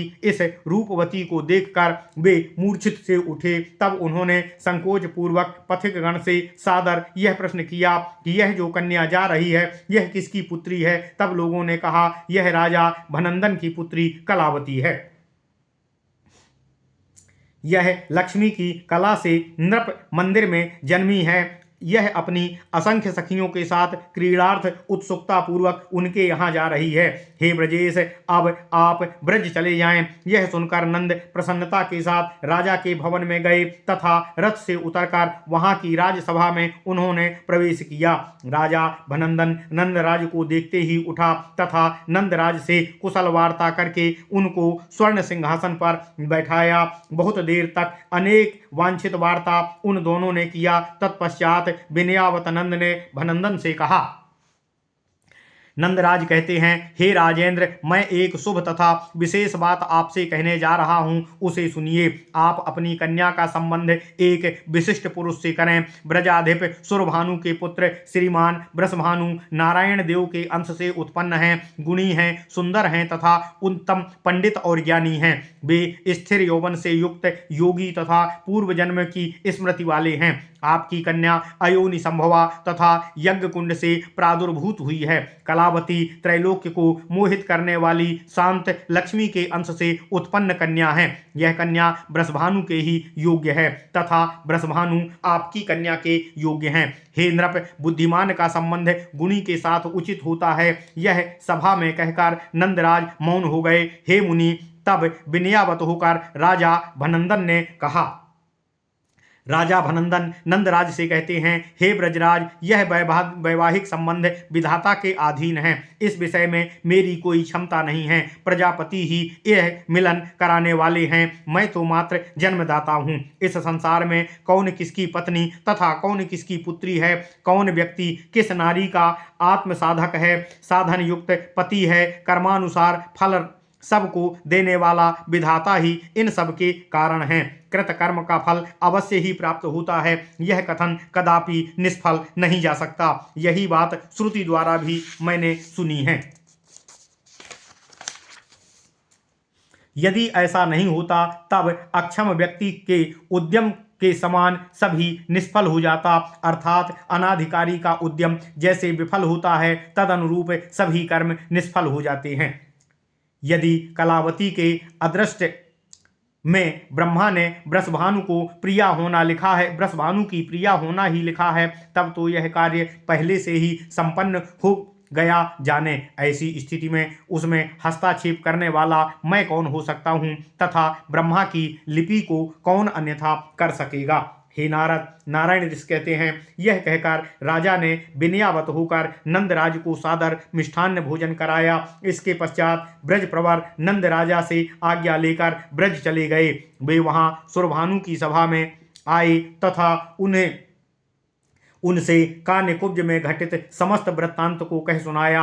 यह सुनकर वृषभानु ने नंदराज एवं गर्ग मुनि के प्रयास से शीघ्र इस संबंध को निश्चित किया। विवाह काल में भनंदन राजा ने दहेज में गजराज, अश्वरत्न तथा अनेक प्रकार के आभूषण प्रदान किए। वृषभानु भी मनमोहिनी कलावती को प्राप्त करके आनंद पूर्वक निर्जन स्थान में कलावती के साथ काम क्रीड़ा में आसक्त हो गए। उनको रात दिन का भी ध्यान नहीं रहा। कलावती एक निमेष मात्र भी स्वामी विरह हो जाने पर पति विरह से व्याकुल हो उठती थी। वृषभानु भी कलावती के एक क्षण वियोग को भी सहन नहीं कर पाते थे, वे व्याकुल हो जाते थे। माया से मनुष्य देहधारिणी कलावती पूर्व जन्म की स्मृति से युक्त थीं। मुदित वृषभानु को भी हरि के अंश से पूर्व जन्म की स्मृति बनी हुई थी। इन दोनों का प्रेम नित्य नवनीता पूर्वक बढ़ता जा रहा था। वह कन्या भी सदा काम भाव युक्त रहती थी। युवा वृषभानु भी कामदेव के समान अतीव कमनीय थे। तदनंतर काल व्यतीत होने पर उनकी कन्या राधा का जन्म हुआ। गोलोक में भगवान श्री कृष्ण की आज्ञा तथा सुदामा गोप पार्षद के शाप से पृथ्वी पर अयोनि संभवा होकर उन कृष्ण की प्राणाधिका सती राधा का जन्म हुआ। उनके दर्शन मात्र से वृषभानु तथा कलावती विमुक्त हो गए थे। यह सब इतिहास था जो मैंने तुमसे कह दिया है। अब जो प्रसंगतः वृत्तांत है उसका श्रवण करो। यह सब वृत्तांत पाप रूपी ईंधन के लिए प्रज्वलंत अग्नि शिखावत है। शिल्पी प्रवर विश्वकर्मा वृषभानु के घर पर आकर अपने गणों के साथ अन्य स्थान पर गए। उन तत्वज्ञ ने अपने मन में विचार करके एक क्रोश का स्थान चयन किया तथा वहां पर उत्तम महात्मा नंद का निवास निर्माण करने लगे। ओम नमः शिवाय। उन्होंने अपनी बुद्धि से अनुमान लगाकर सबसे विलक्षण निर्माण किया। उस नंद भवन के चतुर्दिक विश्वकर्मा ने अत्यंत गहरी जलपूर्ण खाइयों का निर्माण किया। वह पाषाण युक्त थी तथा ऐसी थी जिसको शत्रु भी लांघ ना सके। उन खाइयों के तट पर पुष्पोद्यान थे। वह स्थान पुष्पित लग रहा था। वहां मनोहर पुष्प वाले उत्तम चंपा के वृक्ष थे। उन पुष्पों का स्पर्श करके बहता हुआ वायु उस स्थान की सुगंधित कर देता था। हे मुनिवर नारद, खाइयों के तट पर आम्र, सुपारी, कटहल, खजूर, नारियल, अनार, बेल, इलायची, जंबीरी, नींबू, नारंगी, ऊंचे आमड़ा के वृक्ष, वहां जामुन, कदली फल, केवड़ा तथा कदम्बों के फलित पुष्पित वृक्ष शोभावर्धन कर रहे थे। वे खाइयां वृक्ष से ढकी होने के कारण जल क्रीड़ार्थ सदा उपयुक्त रहती थीं। उस परिखा अर्थात खाई में एक गुप्त स्थान पर बाहर से भवन में जाने के लिए एक गुप्त उत्तम मार्ग बना हुआ था। उसमें यह कौशल विश्वकर्मा ने किया था कि वह शत्रु वर्ग के लिए दुर्गम था परंतु आत्मीय परिचितों के लिए सुगम था। सांकेतिक मणियों के स्तंभों से ढके स्वल्प जल से शोभायमान एवं स्तंभों के निर्माण से उसकी सीमा बनी हुई थी, जो न तो सक्रिय मार्ग था और न ही अधिक फैला हुआ था। खाई के ऊपरी भाग में 100 धनुष वाला माप वाली एक उच्च दीवार बनाई गई थी। इस दीवार में लगे एक एक पाषाण 25-25 हाथ लंबे थे।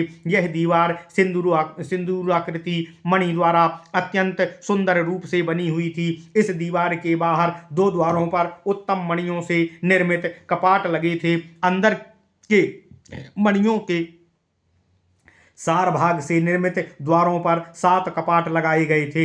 इस नंद भवन में हरित वर्ण के तथा मणियों से रचित चित्र से चित्रित कलश स्थापित थे। प्रत्येक द्वार मणियों के सार से रचे कपाटों से युक्त था। इस भवन के शिखर पर स्वर्ण के सार अर्थात उत्तम अंश से निर्मित कलश लगे हुए थे, जिसके शिखर दीप्त हो रहे थे। यह भवन निर्मित क्षेत्र के अनंतर विश्वकर्मा के नगर को घूम घूम कर देख रहा था।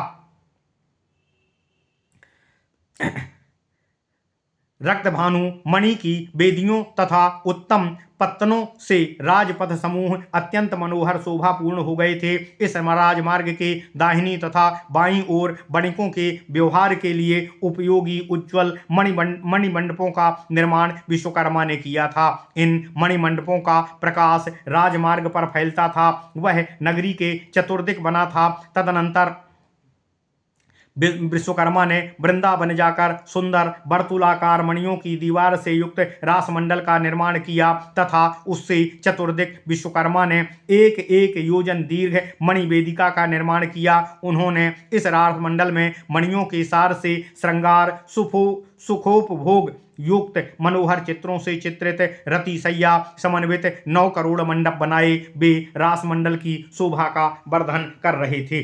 वे मंडप ऐसे बने थे जिसके कारण अनेक जाति के पुष्पों की सुगंध लेकर बहते वायुदेव उन मंडलों को भी सुगंधपूर्ण कर रहे थे। स्वर्ण कलशों के कारण मंडलों की उज्ज्वलता वर्धित हो रही थी। वहां सभी मंडपों में रत्न दीप जलते थे। वह रासमंडल पुष्पोद्यानों तथा सरोवरों के कारण शोभायमान था। तदनंतर विश्वकर्मा अन्यत्र जाकर निरीक्षण करने लगे। उन्होंने वृंदावन के अंतः तथा बाह्य क्षेत्र के एकांत स्थलों को देखकर मन तथा बुद्धि से विचार किया तथा निर्णय लेकर 30 रम्य एवं विलक्षण वन स्थापित किए। ओम नमः शिवाय। उन्होंने राधा माधव की क्रीड़ा के लिए इन वनों का निर्माण किया था। इसके पश्चात विश्वकर्मा ने मधुवन के निकट चंपोद्यान के पूर्व भाग में सरोवर के पश्चिम तट पर केतकी वन में अतीब मनोहर निर्जन बटमूल के पास राधा कृष्ण की क्रीड़ा के लिए एक अन्य मंडप का निर्माण किया था। उसके चतुर्दिक स्वर्ण की तुलना में 100 गुने महंगी दुर्लभ मणियों से सुंदर 4 वेदिका उन्होंने निर्माण किया था। यह मंडप रत्न के सारभाग से बने स्तंभ से युक्त अमूल्य रत्नों से निर्मित तथा नाना चित्रों से चित्रित था। विश्वकर्मा ने इस मंडप के 9 द्वारों का निर्माण करके उनको 9 दरवाजों से दृढ़ता पूर्वक निबद्ध कर दिया था। उसकी दीवारों के उभय पार्श्व में तथा ऊर्ध्व में भी श्रेष्ठ रत्नमय कृत्रिम चित्रों से चित्रित 3 कोटि कलश इस मंडप की शोभा बढ़ा रहे थे। यह मंडप उत्तम मणि निर्मित 9 सीढ़ियों से सज्जित था। श्रेष्ठ रत्नों के सार भाग से निर्मित कलश उस मंडप की शिखर को उज्जवल कर रहे थे। वह शिखर पताका तोरण तथा श्वेत चामर से युक्त होने से शोभान्वित हो रहा था। उसके चतुर्दिक अमूल्य रत्नों के दर्पण लगे थे। वह मंडप इस कारण प्रत्येक देखने वाले को अपने समक्ष एवं अपनी ओर दीप्त युक्त लगता था। वह ऊर्ध्व में 100 धनुष माप का तथा अग्निशिखा जैसा प्रज्वलंत लग रहा था। वह मंडप 100 हाथ विस्तृत तथा वर्तुलाकृति अर्थात गोल था। उसके अंदर का उत्तम भाग उत्तम रत्नों से निर्मित पलंगों से शोभित था। इन पलंगों पर अग्नि जैसे शुद्ध वस्त्र बिछाए गए थे। माला के जाल बंधनवार सजे वे पलंग विचित्र शोभा युक्त थे। वहां पारिजात पुष्प की मालाओं से निर्मित तकिए रखे थे। वह भवन चंदन अगरो कस्तूरी कुंकुम से सुवासित था। वे पलंग 9 श्रृंगार योग्य तथा काम भाव की वृद्धि करने वाले थे। उस उत्तम भवन में मालती तथा चंपक पुष्पों की मालाएं रखी गई थीं। नायक नायिका के पारस्परिक प्रेम का वर्धन करने वाले कपूर आदि युक्त तांबूल वहां उत्तम रत्न के पात्रों में रखा गया था। वहां कोई कोई स्थान ऐसा था जो वज्रसार निर्मित था। वहां मुक्ताओं की झालर विलंबित थी। वहां रत्नों से खचित अनेक पीठ और चौकियां थीं। वे हीरक जड़ से जड़ित थीं। वह स्थल रत्नसार के बने घंटों से पूर्ण था। वह स्थल एवं भवन रत्न के चित्रों से विचित्रित रत्नमय सिंहासन युक्त और चंद्रकांत मणियों से बूंद बूंद झड़ रहे जल बिंदु से सुसिक्त था। वहां शीतल सुवासित जल तथा भोग की नाना वस्तुएं रखी थीं। इस प्रकार से विश्वकर्मा वह रम्य रतिगृह बनाकर पुनः नगर का अवलोकन करने निकले थे। अब विश्वकर्मा ने प्रत्येक भवन पर उन लोगों का नाम अंकित किया जिनके लिए वे भवन निर्मित किए गए थे। यह कार्य उसके साथ मुदित मन वाले यक्ष तथा विश्वकर्मा के शिष्यगण कर रहे थे।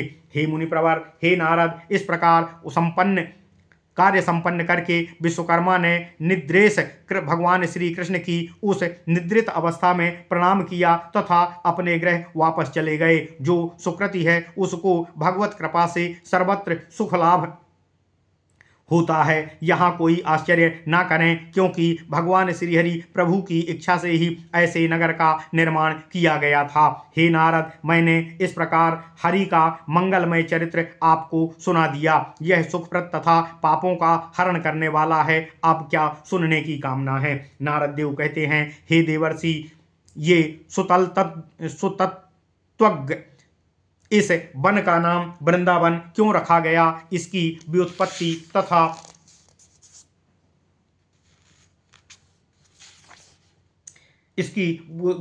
तथा नामकरण संज्ञा का वर्णन करने की कृपा करें। सूत जी कहते हैं,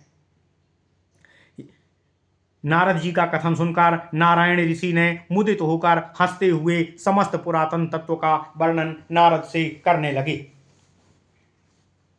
नारायण ऋषि कहते हैं, हे नारद, हे ब्राह्मण, पूर्व सतयुग में सप्तद्वीपाधिपति सत्य एवं धर्मपरायण केदार नाम का राजा था। वह पुत्र स्त्री प्रभृति के साथ आनंदित होकर काल व्यतीत कर रहा था। वह पुत्रवत प्रजापालन करता था तथा महाधार्मिक था। राजा ने यद्यपि 100 अश्वमेध यज्ञ संपन्न किए हुए थे, तथापि उसने सबका ईप्सित वांछित इंद्रपद ग्रहण नहीं किया था। राजा ने अनेक प्रकार का पुण्य कर्म करके कभी फल की कामना नहीं किया था। राजा केदार सभी नित्य नैमित्तिक कृत्य केवल मात्र भगवान श्री कृष्ण की प्रसन्नता के लिए ही करते थे। केदार के समान राजेंद्र कोई अब तक नहीं जन्मा है और ना ही भविष्य में जन्म लेगा। कुछ काल के पश्चात राजा ने महर्षि जयगी सभ्य के उपदेश को पाकर राज्यभार तथा त्रैलोक्य मोहिनी अपनी स्त्री का भार अपने पुत्रों को दे दिया तथा स्वयं वन में चले गए। वन में भगवान श्रीहरि के एकांतिक भक्त राजा केदार सतत भगवान श्रीहरि का ध्यान करते हुए तपस्चरण करने लगे। हे नारद, उस समय प्रभु भगवान श्रीहरि का सुदर्शन चक्र सतत राजा के पास रहकर अविरत उनकी रक्षा करता था। हे मुनिश्रेष्ठ, हे नारद, इस प्रकार दीर्घ काल तक तप करके राजा केदार गोलोक चले गए। उनके नाम के अनुसार वह क्षेत्र केदार नामक तीर्थ हो गया। वहां अभी भी जो मृत होता है उसे निश्चित रूप से मोक्ष लाभ की प्राप्ति होती है। राजा केदार की कन्या वृंदा लक्ष्मी के अंश से उत्पन्न हुई थी। वह अत्यंत ही तपस्विनी तथा योग शास्त्र विशारदा थी। वृंदा ने पति रूपेण किसी का भी वरण नहीं किया था। उसे तपोधन महर्षि दुर्वासा ने अति दुर्लभ हरि मंत्र प्रदान किया था। वह विरक्त होकर वन में तप करने चली गई, जहां उसने 60,000 वर्ष तक निर्जन एवं घोर तप किया। इसके बाद उसके तप से प्रसन्न होकर भक्त वत्सल भगवान श्री कृष्ण उसके समक्ष आविर्भूत हो गए। उस समय प्रसन्न आनंद वाले भगवान ने उनसे कहा, हे वत्सा, वर मांगो। तब उस वृंदा ने जैसे ही सुंदरतम शांत राधिका कांत भगवान श्री कृष्ण का दर्शन किया, वह उनको देखते ही कामवाण से पीड़ित हो गई। इसी के साथ वह मूर्छित सी हो गई। इसके पश्चात चेतना प्राप्त होने पर उसने भगवान श्री कृष्ण से वर मांगा कि आप ही मेरे पति हो जाएं। भगवान श्री कृष्ण ने यह सुनकर कहा, ऐसा ही हो। तत्पश्चात भगवान श्री कृष्ण ने चिरकाल तक उस निर्जन प्रदेश में वृंदा के साथ रमण और विहार किया। तदनंतर वृंदा आनंदित होकर कौतुक के कारण भगवान श्री कृष्ण के साथ गोलोक चली गईं और गोलोक में वह महासौभाग्यवती तथा गोपियों में श्रेष्ठ कही गई। ओम नमः शिवाय, ओम नमः शिवाय। हे मुनिपुंगव, हे नारद, वृंदा ने जहाँ तपस्चरण किया था तथा भगवान श्री कृष्ण के साथ विहार किया था, वही स्थल वृंदावन के नाम से विख्यात हुआ। हे वत्स, और भी एक पुण्यप्रद इसका इतिहास सुनो, जिस कारण से इस स्थान का नाम वृंदावन हो गया। यह अन्य वृत्तांत मैं तुमसे कहता हूँ। पूर्व काल में राजा कुशध्वज की तुलसी एवं वेदवती नामक धर्मशास्त्र विशारद 2 कन्या संसार से विरक्त होकर तपस्या करने लगी। वेदवती ने कालांतर में नारायण को पति रूप में प्राप्त कर लिया और वे ही जनक नंदिनी सीता कहलाईं।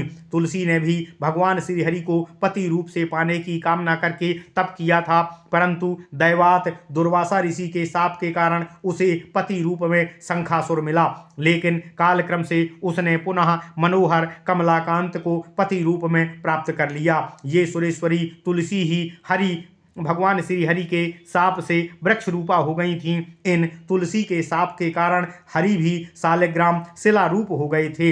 ये सुंदरी तुलसी इन शिला रूप भगवान श्री हरि के वक्ष स्थल पर निरंतर ही स्थित रहती हैं।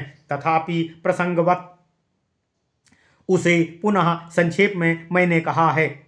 हे मुनिप्रवर नारद, पूर्व काल में मैंने तुमसे तुलसी के चरित्र का विस्तृत वर्णन पहले ही कर दिया था, तथापि यहाँ प्रसंगवत मैंने तुमसे संक्षेप में इसको कहा है। इन तुलसी का ही नामांतर वृंदा है। इन्होंने वही तप किया था, तभी मनीषी लोग इस क्षेत्र को वृंदावन कहते हैं। और भी एक अन्य कारण कहता हूँ। श्रुति में श्रीमती राधा के 16 नामों में से एक नाम वृंदा भी है। उन राधा का रम्य क्रीड़ावन होने के कारण यह स्थल वृंदावन के नाम से प्रसिद्ध कहा गया है।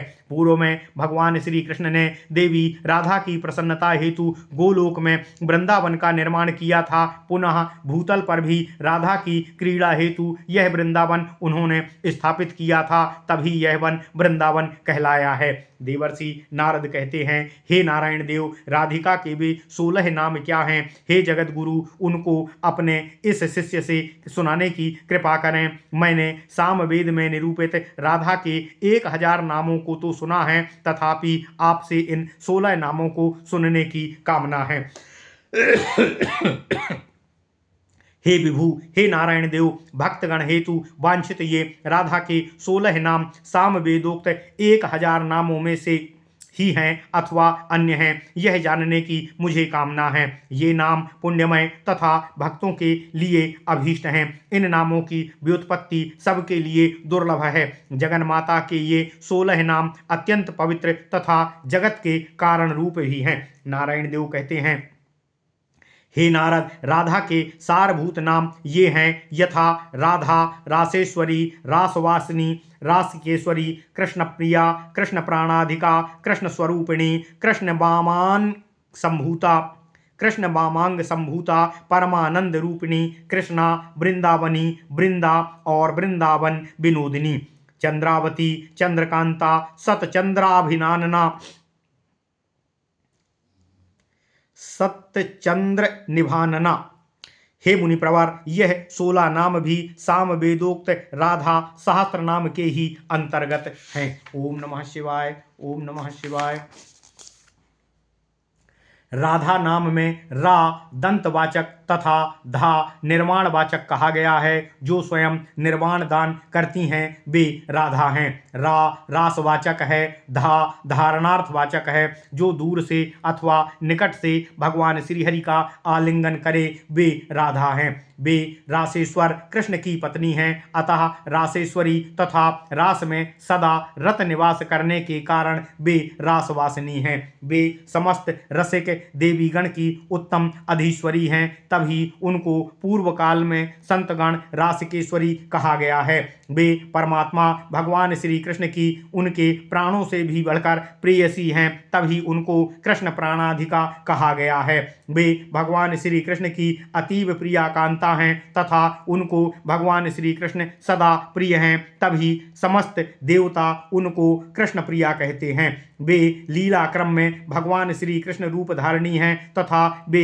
इस रूप धारण में समर्थ हैं। वे सर्वांश में भगवान श्री कृष्ण के समान हैं, अतः कृष्ण स्वरूपिणी कही जाती हैं।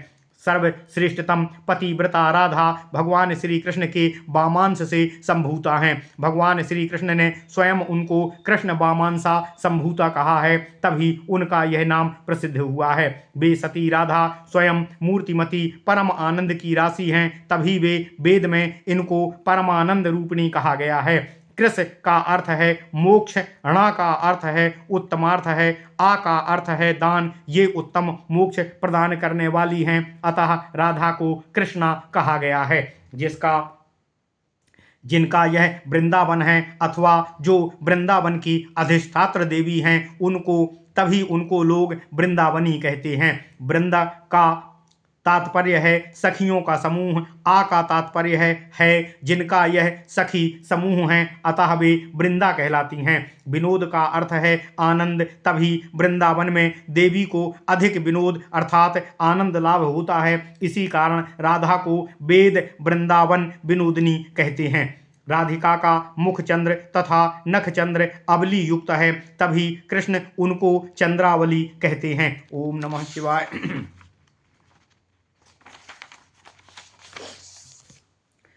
राधा की मुख कांति दिन रात चंद्र तुल्य बनी रहती है, तभी हरि भी वर्ष के साथ उनको चंद्रकांता कहते हैं। उनके मुखमंडल का अहर्निश शारदीय चंद्र के समान प्रभा छिटकती रहती है, तभी मुनिगण उनको शरत चंद्र प्रभानना कहते हैं। हे मुनि, हे नारद, एवं विध मैंने राधा के 16 नामावलियों के अर्थ सहित तुमसे वर्णन कर दिया। नारायण ने यह व्याख्या नील कमलस्थ ब्रह्मा से कहा था। ब्रह्मा ने इसे पूर्व काल में मेरे पिता धर्मदेव से कहा था। तदनंतर महातीर्थ पुष्कर में सूर्य ग्रहण काल में पुष्य पर्व पर देवगण की सभा में जब राधा के प्रभाव का वर्णन हो रहा था, तभी अत्यंत प्रसन्न होकर मेरे पिता धर्मदेव ने कृपा पूर्वक यह व्याख्या मुझे प्रदान कर दिया था। हे नारद, वही महापुण्यमय स्तोत्र मैंने तुमको प्रदान किया है। यह तत्कदापि अवैष्णव गणों के सम्मुख न कहना, निंदा करने वालों को कभी प्रदान मत करना। जो मनुष्य यावत जीवन तीनों संध्या काल तक इस स्तोत्र का पाठ करता है, वह इह काल में राधा माधव के चरण कमलों की भक्ति का लाभ प्राप्त करके अंत में अणिमादि आदि सिद्धि को प्राप्त कर नित्य देह प्राप्त करता है और राधा माधव के दासत्व में निरत होकर सतत उनके साथ काल व्यतीत करता है। हे नारद, नियम पूर्वक सभी व्रत, दान, उपवास, समस्त अर्थयुक्त चतुर्वेद का पाठ, यथाविधि ज्ञान अनुष्ठान, समस्त तीर्थाटन, 7 बार पृथ्वी प्रदक्षिणा, शरणागत रक्षण, अज्ञानी को ज्ञान दान, देवता वैष्णव दर्शन आदि का जो फल कहा गया है, इस स्तोत्र के पाठ की तुलना में वह इसका 1/16 भी नहीं है। किंबहुना इस स्तोत्र का पाठ करने वाला जीवन मुक्त हो जाता है। देवर्षि नारद कहते हैं, हे विभु नारायण देव, आपने सयत्न संतापहारक सर्व दुर्लभ परम आश्चर्यमय राधिका देवी का स्तोत्र मुझसे कहा है, तथा आपके द्वारा पूर्व काल में कहे गए देवी राधा के संसार विषय कवच को भी मैंने जान लिया है। आपके चरणों की कृपा से मैंने विचित्र कृष्ण कथा का भी श्रवण किया है।